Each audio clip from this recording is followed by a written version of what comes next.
the deep ocean. It is the largest ecosystem on the planet, yet it remains largely unexplored. The more we unravel its mysteries, the more we discover how unique this alien world truly is. Far from a simple barren plain, the deep sea is home to complex habitats and life forms that defy imagination. But this silent world is far from safe.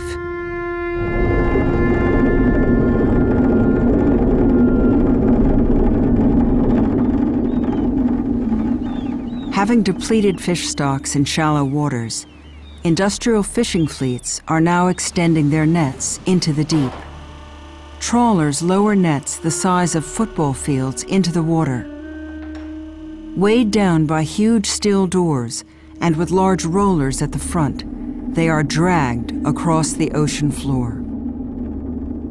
These trawls turn ancient habitats into wasteland. So as the trawls are dragged along the seabed, they basically crush and destroy marine life that's living attached to the seabed. You could liken it to clear-cutting rainforest to get at the small animals actually living amongst the trees. So it's an enormously destructive way to fish. In these cold and dark waters of the deep, life progresses at a different pace. These coral reefs have taken thousands of years to form. They are stable, yet fragile environments, unaccustomed to disturbance. Some of the fish living here are up to 200 years old. Their populations, as well as the habitats on which they depend, can be wiped out by the single pass of a trawl net.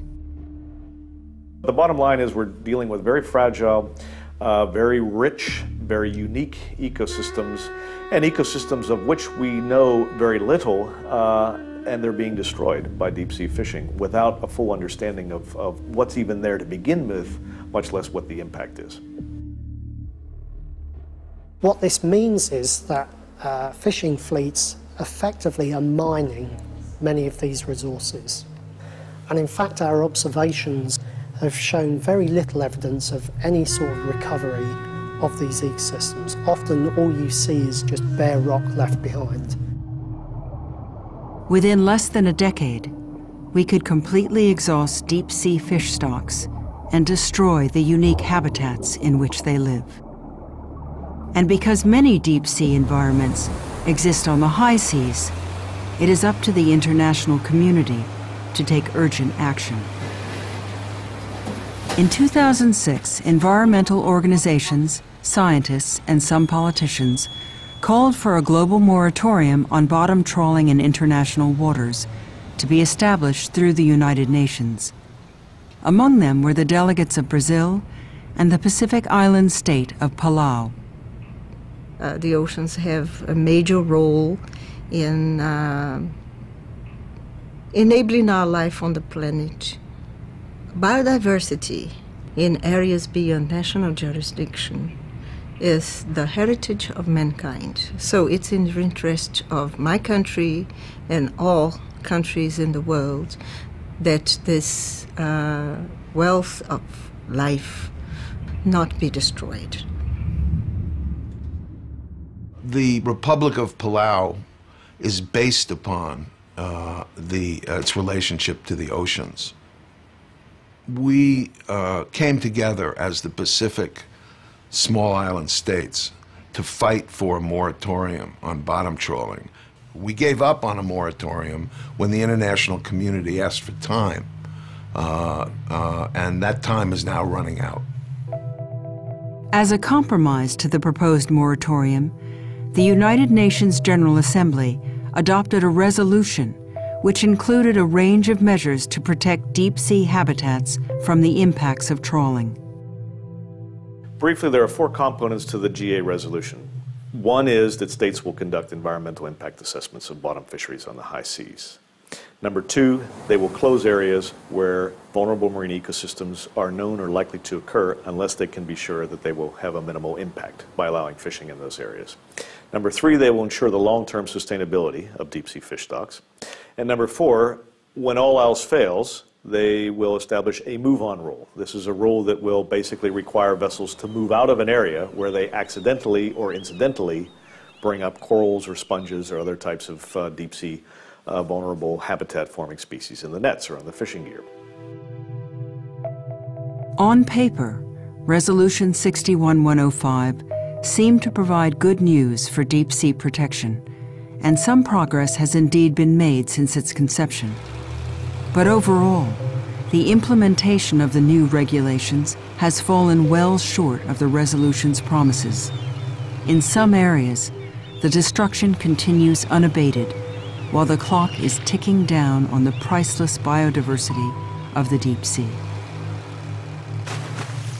Well, the obvious implications of the slow progress in the implementation of the resolution to date, and again, no progress in some areas, is that deep sea ecosystems continue to be destroyed by bottom fishing on the high seas. And that has to stop. The economic dimension of the problem is not huge. This can be dealt with.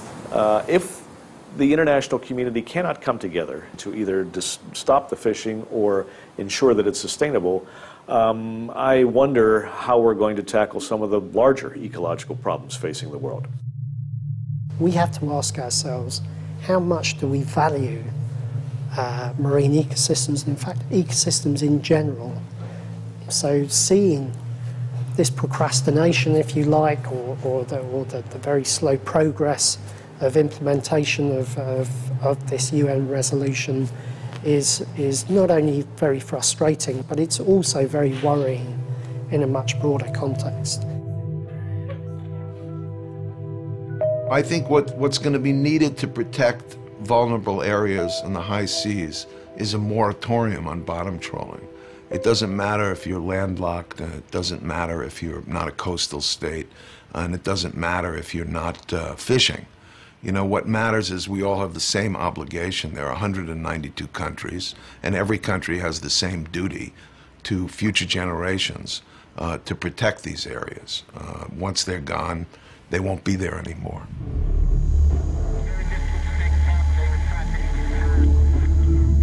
As technology enables us to probe further into the secrets of the deep, we are only just beginning to understand the vast importance of this ecosystem for planet Earth. Safeguarding the future of the oceans is vital to the health of our planet, on which we all depend. Time has run out. Governments must take responsibility now to stop the destruction of the deep sea.